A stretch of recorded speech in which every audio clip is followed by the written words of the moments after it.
میں M galleries تحریک point میں آپ کا استقبال کرتا ہوں۔ ناظرین، ایک پرانی فلم جاگرتی کا مشہور گیت آپ نے ضرور سنا ہوگا، جس کا مکھڑا کچھ یوں ہے کہ دے دی ہمیں آزادی بنا کھڑک بنا ڈھال، سابرمتی کے سن تو نے کر دیا کمال۔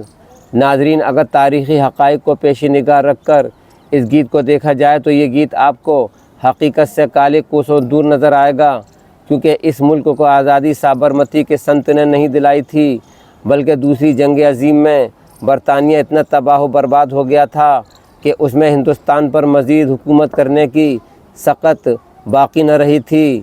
علاوہ ازیں ماں بعد آزادی جب ملک کی تقسیم وجود میں آئی تو پاکستان بننے کا ذمہ دار محمد علی جناح کو ٹھہرایا گیا تھا، اور آج بھی ٹھہرایا جاتا ہے۔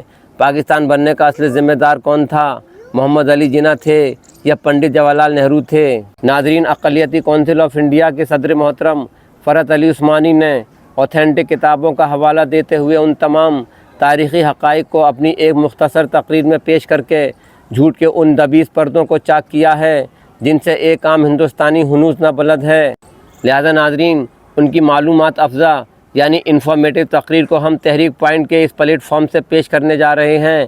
ہمیں امید ہے کہ یہ ایک ایسی تقریر ہے جسے سن کر آپ کی بہت سی غلط فہمیوں کا ازالہ ہو جائے گا، لہذا ان کی اس تقریر کو ملاحظہ کیجیے۔ حضرات، ہم لوگوں کی اور خاص طریقے سے زیادہ تر ہندوستانیوں کا ایک مزاج ہے، اور وہ تاریخ سے علیحدہ ہے۔ تاریخ سے علیحدہ یوں ہے کہ ہندوستان نے آزادی حاصل کی، لیکن کس قیمت پہ حاصل کی یہ معلومات ہم لوگوں کو کم ہے۔ ہم لوگ جناح کو بڑی آسانی سے گالیاں دے دیتے ہیں۔ میں جناح کا طرفدار نہیں ہوں، لیکن یہ معلوم ہونا چاہیے کہ جناح گاندھی سے پہلے کانگریسی تھے۔ جناح انہیں ریسیو کرنے کے لیے بمبئی گئے ہوئے تھے۔ انہیں ایک جملہ بہت ناگوار گزرا جب گاندھی جی نے انہوں نے کہا کہ مجھے یہ خوشی ہے کہ ایک گجراتی بھائی ایک گجراتی ہندو کو ریسیو کرنے آیا ہے۔ جناح صاحب نے اس پہ اعتراض کیا کہ مجھے ہندوستانی کہیے، گجراتی مت کہیے۔ دوسری بات یہ، میں اب وہ تاریخ تو بڑی لمبی ہے، کتابوں میں محفوظ ہے، لیکن ہم آخری پہلو پہ جاتے ہیں، نہیں جاتے، شروع کے پہلو پہ جاتے ہیں۔ دیکھیے، میں آخری جو معاملات ہوئے ہیں ان پہ تھوڑی سی اپنی گفتگو کرنا چاہوں گا کہ تمام جد و جہد کے بعد انگریزوں نے ہندوستان کو آزاد کرانا بالکل طے کر لیا تھا۔ اس کی بہت سی وجوہات تھی۔ سیکنڈ ورلڈ وار سے ان کا تباہ ہو جانا، یہاں پہ موجود سیلریز تک نہ دینا، اور ہندوستانیوں کا بہت بڑا آندولن شروع ہو جانا۔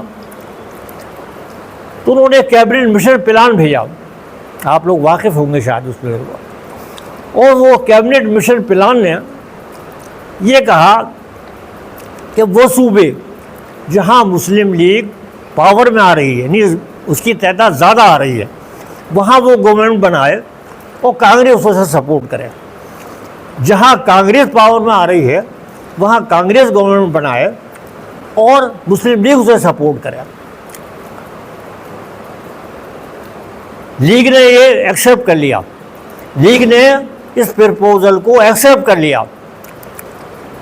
اس کے ایکسیپٹ کرنے کے بعد جب نہرو جی سے پریس والے ملے اور ان سے کہا کہ یہ کیبنٹ مشن پلان لیگ نے منظور کر لیا ہے، مولانا آزاد اس زمانے میں پریزیڈنٹ تھے کانگریس کے، اور مولانا آزاد نے ایز اے پریزیڈنٹ اسے مان لیا ہے کہ یہ تجویز اچھی ہے، ہمارا ہندوستان بٹنے سے رک جائے گا اور اس تجویز میں کوئی حرج بھی نہیں ہے۔ جب نہرو سے پوچھا گیا، یہ تاریخی واقعات ہیں، بناوٹی نہیں ہے، بالکل تاریخ کی کتابوں میں محفوظ ہیں، آپ انڈیا ود فریڈم خود مولانا آزاد کی پڑھ لیجیے لاسٹ والے چیپٹرس کو، اور اس کے علاوہ بہت سی کتابیں میرے پاس بھی ہیں۔ تو جناح سے ملا، جناح نے کہا کہ انہوں نے کہا بھائی نہرو جی تو یہ کہہ رہے ہیں کہ ہم جو ہے اس کا ریویو کریں گے، ہم اس پرپوزل کو ریویو کریں گے، ابھی نہیں مان رہے۔ تو وہ جناح کے پاس گئے، پریس رپورٹرز کا تو کام ہے یہ، انہوں نے ان سے پوچھا کہ یہ بتائیے